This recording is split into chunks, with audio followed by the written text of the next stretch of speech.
Uma das escalações de 1955. Em pé, Pavão, Chamorro, Servilho Tomires, Dequinha e Jordan. Agachados, Joel, Duca, Índio, Dida e Zagallo. Time base, Garcia, Ari Chamorro, Pavão, Gilbert, e Jadir, Bolero, Servilho. Dequinha e Jordan, Evaristo, Germano Babá Paulinho, Joel, Rubens, Benítez.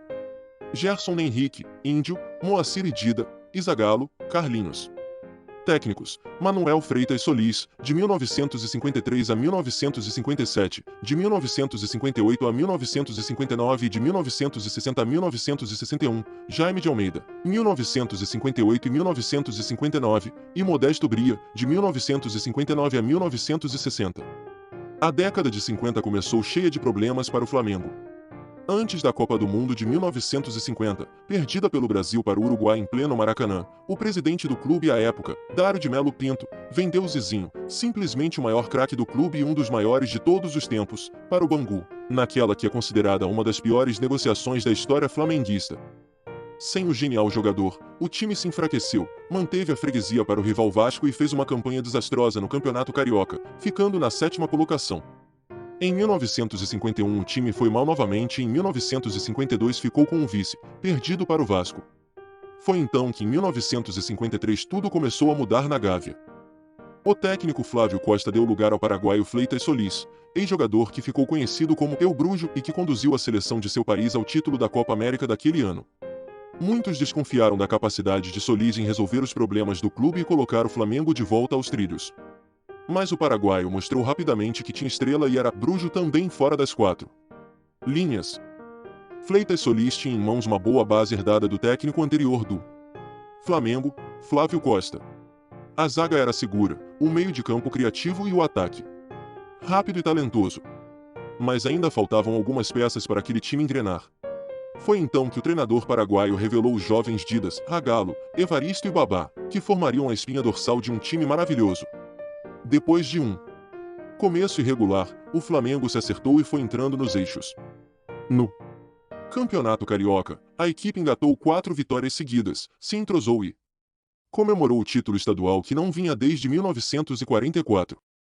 O Flamengo teve uma temporada de destaque em 1953 com 31 vitórias, 20 empates e 9 derrotas em 60 jogos.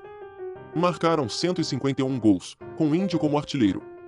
Em 27 jogos, na temporada atual, o time teve 21 vitórias, 4 empates e 2 derrotas, com 77 gols marcados e 27 sofridos. O esquema tático ofensivo, inspirado em equipes como a Hungria, foi fundamental para o desempenho do time. Em 1954, a equipe manteve a base e já tinha de volta o respeito dos adversários. O time que antes era motivo de chacota pela atrapalhada venda de Zizinho causava medo nos rivais com um elenco forte e um futebol ofensivo. No Campeonato Carioca, novamente o Flamengo deu show e conquistou o bicampeonato com 19 vitórias, 6 empates e 2 derrotas em 27 jogos, com 64 gols marcados e 27 sofridos. Benítez e Evaristo foram os artilheiros do clube com 24 gols cada, seguidos por Índio, 17, Joel, 14, Rubens, 14, e Zagallo, 8. O desempenho do time chamou a atenção do técnico da seleção brasileira, Zé Moreira, que levou Dequinha, Índio e Rubens para a Copa do Mundo de 1954, mas o Brasil não conquistou o título.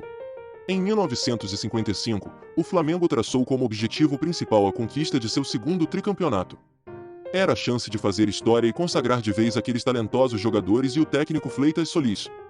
Dito e feito, o rubro-negro deitou e rolou durante a campanha, com direito a uma saborosa vitória de 6-1 para cima do rival Fluminense, com gols de Joel, 2 de Dida e 3 de Paulinho. Naquela partida, o goleiro tricolor veludo foi acusado de falhar em 3 dos 6 gols do rubro-negro e acabou demitido das Laranjeiras. Na final, disputada somente em 1956, o Flamengo venceu o primeiro embate contra o América por 1-0, gol de Evaristo. Na segunda partida, derrota por 5-1, mas haveria um terceiro jogo. Bastava uma vitória para o Mengão levantar o tri. Mas o Flamengo não quis apenas vencer. Ele quis dar show. Ou melhor, Dida quis. O endiabrado ponta rubro-negro marcou todos os gols da vitória por 4-1 sobre o Mequinha para delírio dos mais de 140 mil torcedores que lotaram o Maracanã. O carnaval tomou conta da cidade e o Flamengo fazia história, tricampeão carioca com a mais absoluta autoridade, numa temporada em que o time carioca deu espetáculos não só em casa, mas também para todo mundo ver, como nas vitórias para cima do Estrela Vermelha e o G por 4-1, amistoso, 3-1 no Internacional, amistoso, 5-1 no Santos, torneio Rio SP, 3-2 no Penarol Uru. Em Montevidéu, amistoso, um duplo 3-2 no Nacional Uru, amistoso, e 1-0 no Benfica por torneio Charles Miller. O time venceu 43 dos 61 jogos que disputou naquela temporada, empatando 7 e perdendo apenas 11, com 164 gols marcados e 80 sofridos, um aproveitamento de 74%. Evaristo foi o artilheiro do Flamengo na temporada com 35 gols, seguido de Paulinho, 26, Índio, 21 e Dida, 16. De 1957 até 1960 o Flamengo perdeu sua intensidade e não conquistou mais títulos, muito pelo fato de o técnico Fleitas Solis deixar o comando da equipe e retornar tempo depois.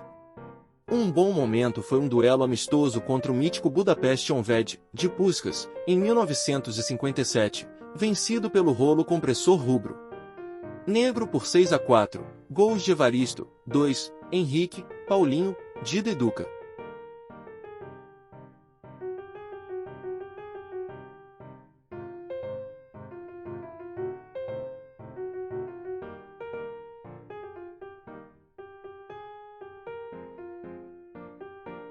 Os times ainda se enfrentaram mais 2 vezes, mas aí os mágicos húngaros venceram por 6-4 e 4-3.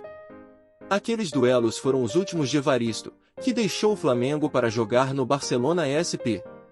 Depois deles, Zagallo foi outro a deixar o clube, já em 1958, foi para o Botafogo, ausências muito sentidas que forçaram o time da Gávea a se recompor.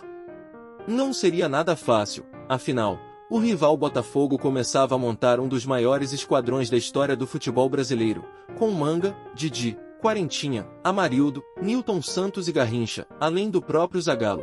Mas nesse meio tempo o clube tratou de revelar novos craques, sendo o principal deles o meia Gerson. O técnico Fleitas Solis voltou ao Flamengo em 1960 para colocar ordem na casa. Se naquele ano o time não conquistou nada, em 1961 o rubro-negro provou, pelo menos em uma temporada, que nem só de Botafogo vivia o Rio de Janeiro. Naquela época, no começo do ano, a equipe disputou o torneio octogonal de verão. Você deve pensar, torneio de verão, qual a expressão disso? Bem, seria sem expressão se os clubes participantes fossem de segunda categoria. Agora, aquele torneio era especial, pois tinha nada mais nada menos Boca Juniors e River Plate, Argentina, Nacional e Cerro, Uruguai, e Vasco, Corinthians e São Paulo, Brasil. Disputar uma competição com equipes desse naipe, com exceção do Cerro, não é algo comum. E o Flamengo sabia muito bem disso. Num esquema de competição simples, todos contra todos, o time carioca derrotou a dupla paulista Corinthians e São Paulo por 2-1 e 3-2, respectivamente, bateu o River Plate em pleno Monumental de Nunes por 1-0 e despachou os uruguaios Nacional e Cerro por 1-0 e 2-0, respectivamente, ambas partidas jogadas no Uruguai. Foram apenas 2 derrotas, para o Vasco, por 1-0, e para o Boca, em La Bombonera, por 4-0, mas incapazes de tirar o título do rubro-negro. A conquista foi muito celebrada pela torcida e tida como uma das maiores na história do clube. Mas aquela ainda não era a única taça rubro-negra no ano. Disputar uma competição com equipes desse naipe, com exceção do Cerro, não é algo comum. E o Flamengo sabia muito bem disso. Num esquema de competição simples, todos contra todos, o time carioca derrotou a dupla paulista Corinthians e São Paulo por 2-1 e 3-2, respectivamente, bateu o River Plate em pleno Monumental de Nunes por 1-0 e despachou os uruguaios Nacional e Cerro por 1-0 e 2-0, respectivamente, ambas partidas jogadas no Uruguai. Foram apenas 2 derrotas, para o Vasco, por 1-0, e para o Boca, em La Bombonera, por 4-0, mas incapazes de tirar o título do rubro-negro. A conquista foi muito celebrada pela torcida e tida como uma das maiores na história do clube. Mas aquela ainda não era a única taça rubro-negra no ano. Depois do título do torneio Rio SP, o Flamengo bem que tentou, mas não conseguiu derrotar o Botafogo na final do Carioca de 1961 e perdeu por 3-0. O time ainda conquistaria outros títulos na década, mas teve que esperar longos anos até voltar a dominar o estado, mais precisamente até 1979, quando o maior jogador da história do clube começaria a coleção de taças que todo mundo já conhece, Zico. O tricampeonato carioca e as vitórias maiúsculas do rolo compressor mantêm aquele time como um dos maiores xodós da torcida e um dos melhores do clube. Afinal, ter Dida, Evaristos, Zagallo, Rubens, Gerson e companhia foi algo inesquecível e imortal.